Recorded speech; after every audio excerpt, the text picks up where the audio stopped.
So obviously the big one out there is the whole heat ramping protocol that everybody sort of knows about, which was from the days of Koi and Koi Carp magazine. It was created by one individual and sort of banged on to everybody that this is the way you need to screen for KHV.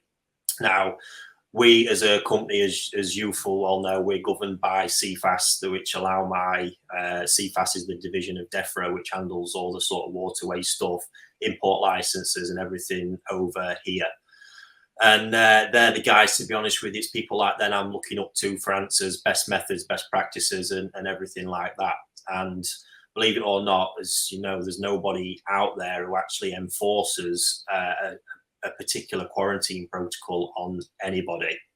It's a crazy situation that I've never got. Yeah, it is. But I think the big thing is when they look at, you know, they're more concerned about bringing it in from countries where there's known problems and into the UK at the border where they're trying to stop it.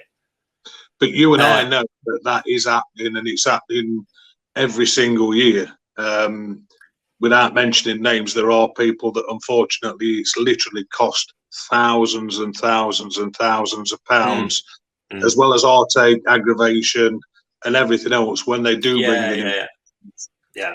So me, I like to think I'm quite a logical person when I look at things. So I'm looking at what everybody's doing now. Obviously, in Japan, this for me is where quarantine starts. It starts at knowing the source where you're buying from and knowing what the hell's going off. In every respect, that's why there's breeders I won't go to because I don't like some of their practices. But yeah, Japan, a lot of people don't know the extent that, the Japanese actually go through the testing. So testing's done out in Japan, I think it's 3 times a year now. And what is done is the prefectural office agency go into the breeders 3 times a year, take a random selection of fish from multiple ponds across the farm, all the different fish houses, and those fish are basically destroyed for PCR testing for the KHV and SVC virus. That's the way they've done it, and they've done that for years and years now. It's not changed, and that's what they use as a preventative measure to check what's going on. Obviously, other than seeing an outbreak happen, that's what they're doing at every farm across. And what that is, there's a topic called the guideline. Sort of topic. Their best is basically the guidelines, so that every breeder who's able to export from Japan or have the license to export has to follow that guideline. Yeah, and that's what they're doing. That's like a list of rules that you must be, doing this, and then they're able to export. And obviously they have to undergo the testing program as well. Yeah. So that's the biggest thing. And I'm obviously very careful about where I'm buying from, who I buy from, all the rest of it. I like to know where they're at. Is it a breeder that's bringing in parent fish from all random areas of Japan? If they are doing that, how are they actually making sure them fish are safe to bring on to the farm and things like that? Because there's a few, out there that are liabilities, and I wouldn't go anywhere near. So we've got that element. So obviously this is the first thing I'm looking at. I'm looking at them guys and what are they doing?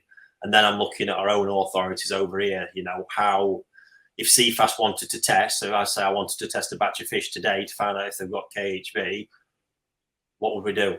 They would send some fish off for sampling for PCR testing.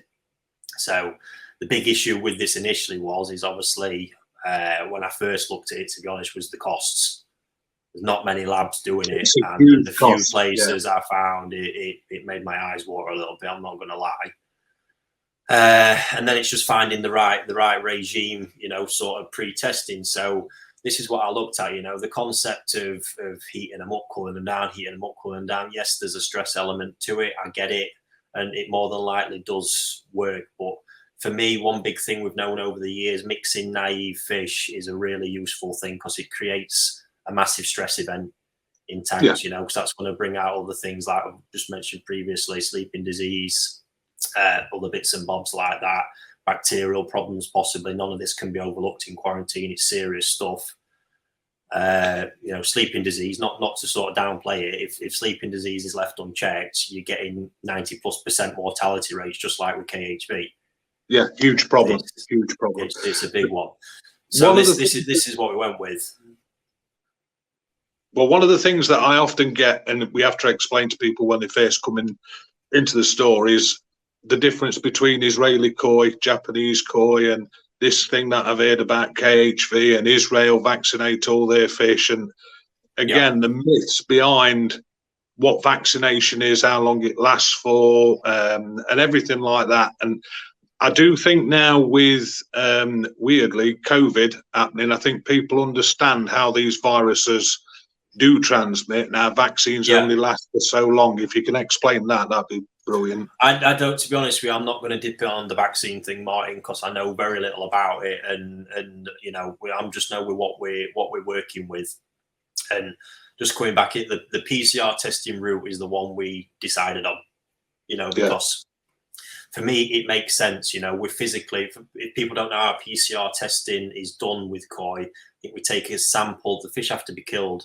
There's a sample of gill, kidney, and brain taken, and obviously then that sample is physically checked for KHV DNA. It doesn't get sort of more definitive. Yes, there can be, obviously we've got to, like I say, try and if it's there, try and incubate it to get the sort of cell count up to get it detected properly.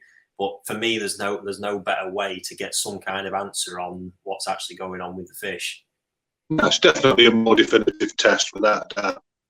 I just genuinely think that in a few years down the line, it will be something that hopefully, you know, the government will bring it as a standard. For me, you know, I'm also looking, this is the big thing with quarantine. Everyone talks about, you know, on the hobbyist side of the fence, you know, them protecting their collections. You know better than anyone, Martin, what I've got sat here. Yeah. You know, and I've got to protect that because for me to get a problem here and have CFAS coming and wiping out fish houses, we're talking astronomical, you know, sums of money that would be devastating to my business.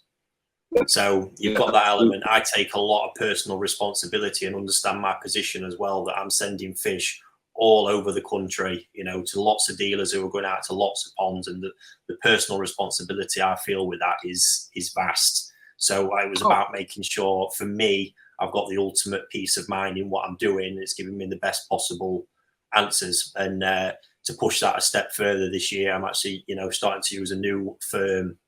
We're actually going to be testing PCR method for CEV as well as KHV and some kind of bacterial disease that the vet's been speaking to me about, just as an extra precaution. So happy days. But like I say, there's not saying that any particular other method is right or wrong. It's about finding what works. And again, now, I mean, 20 odd years of importing thousands and thousands of koi, I've managed to keep a clean bill of health thus far. So yeah, happy days.